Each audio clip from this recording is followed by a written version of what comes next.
also this kind of national trend that we're seeing with other states redistricting, do you feel that it is this referendum kind of puts the role on Virginia to sort of counteract what other states are doing? And if that's the case, a lot of people believe, or some voters, I should say, some voters will believe that these redistricting decisions are designed just to give people political advantage. Whichever Mhm. party is pushing for the redistricting may want political advantage. So how do we balance that? How do we figure out the balance between consistent district design Mhm. and this idea that we're responding to what other states are doing? Sure.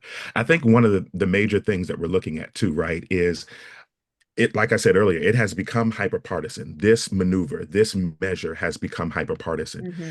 And more so, instead of looking at it, and I'm sure, the opponents of the of the movement would say it is to give Democrats a majority. It's to give Democrats political advantage.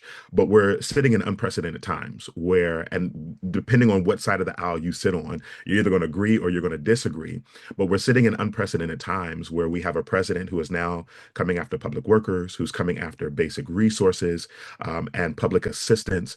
And so now we either have to say, especially as Virginians, oh, do we just sit here and be like, oh, there's nothing we can do? Or do we at least put up some type of fight? And this is what that referendum is. It is at least a maneuver to say it is some type of fight.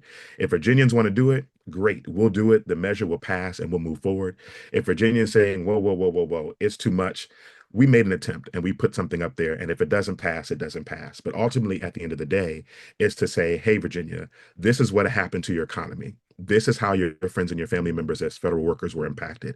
This is what's going on the national level that is hurting our Commonwealth and hurting our workers and people in the Commonwealth of Virginia. So how do you want to respond? And that gives us a direct opportunity to determine how we want to respond.